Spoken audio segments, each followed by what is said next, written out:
నేను యాక్చువల్గా సోషల్ మీడియాలో చూశాను, కొంతమంది నాయకులు మాట్లాడటం కూడా చూశాను. ఏమన్నారు, భవిష్యత్ తరానికి తెలుగుదేశం పార్టీకి ఒక నాయకుడు కావాలి, ఆ నాయకుడు నారా లోకేష్ అయితే బాగుంటుంది, మాకు నారా లోకేష్ ఆ విధంగా నాయకుడిగా చూడాలనుకుంటే అతని డిప్యూటీ సీఎం చేయాలి అనేది ఒక కోరిక కోరారు.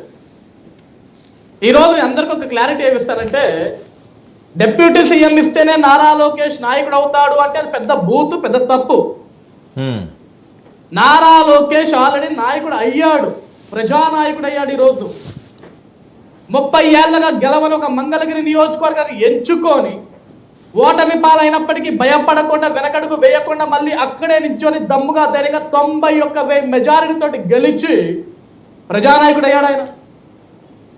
ఈరోజు తెలుగుదేశం పార్టీకి అండా దండ, ఆంధ్రప్రదేశ్ రాష్ట్రానికి పెద్ద దిక్కైన గౌరవ నారా చంద్రబాబు నాయుడు గారిని అక్రమంగా అరెస్టులు చేసి 53 రోజులు జైల్లో వేసిన రోజు, చంద్రబాబు నాయుడు గారు అరెస్ట్ అయిన రోజు రాష్ట్రం అంతా కూడా అల్లకల్లోలం అవ్వాల, తగలబడిపోయే మూమెంట్లో ఒక్క పిలుపునిచ్చాడు యువ నాయకుడు నారా లోకేష్ అన్న.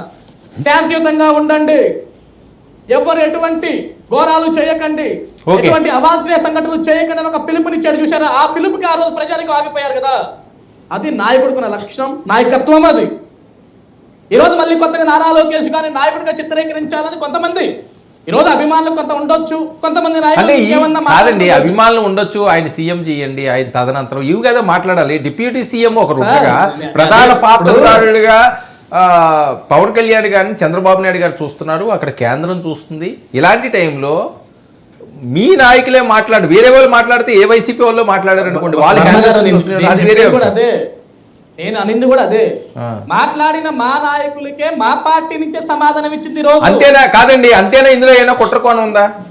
ఇప్పుడు ఒకటి సార్, ఈరోజు సోషల్ మీడియాల పరంగా కొంతమంది మాట్లాడవచ్చు, కొంతమంది అత్యుత్సాహం ప్రదర్శించవచ్చు.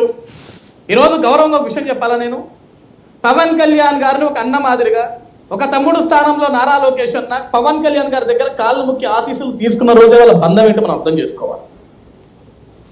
ఇక దానికంటే ఎక్కువ ఆలోచించాల్సిన అవసరం లేదు. ఇక్కడ ఆంధ్రప్రదేశ్ రాష్ట్రానికి 100 మంది డిప్యూటీ సీఎంలు ఉంటారు. ఈ కూటమి ప్రభుత్వంలో ఒక్కటే deputy CM, that is Pawan Kalyan. ఒకటే chief minister, that is Nara Chandrababu Naidu. Krishnarjuna లాగా వాళ్ళిద్దరితోటి నడుస్తుంది ఈ కూటమి ప్రభుత్వం. Okay okay right. సో వేరే కుట్రకోణం ఉండే ఛాన్స్ ఉంటుందా? కావాలంటే రెచ్చగొడుతున్నారా? ఈరోజు ఒకటి సార్, ఈరోజు టీడీపీ నాయకులు కొంతమంది మాట్లాడారు, దానికి జనసేన నాయకులు కొంతమంది వాళ్ళ భావాలు చెప్పారు. ఇక్కడ యాక్చువల్గా ఈ రెండు పార్టీలు మాట్లాడుకుంటే పర్లేదు.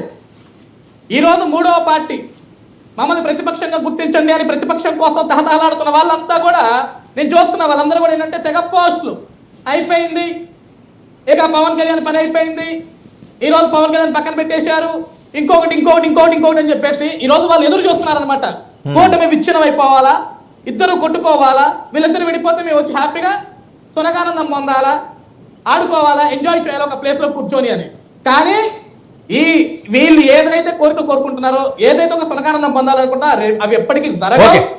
పవన్ కళ్యాణ్ గారు అసెంబ్లీ సాక్షిగా చెప్పాడు వర్మ గారు, ఇంకొక 10 ఏళ్ళు కూడా చంద్రబాబు నాయుడు గారి రాష్ట్రానికి ముఖ్యమంత్రిగా ఉండాలా, ఆయన ఉంటేనే మనం కలిసి నడుద్దాం, ఈ రాష్ట్రాన్ని మొట్టమొదటి స్థానంలో పెట్టాలి ప్రపంచంలో. అదే అంటున్నాను. ఇప్పుడు అలా జరిగింది కాబట్టి ఇలా మళ్ళీ మీ హ్యాండిల్స్ నుంచే రావడం అన్నదే ఇప్పుడు గొడవ కారణం. శేఖర్ ఎందుకంటే ప్రశాంతంగా వాళ్ళు ఏదో కూటమి ప్రభుత్వాన్ని నడిపించుకుంటుంటే మీరు కావాలని చెప్పి అసలు ప్రతిపక్ష హోదా లేని వాళ్ళు మీ హ్యాండిల్స్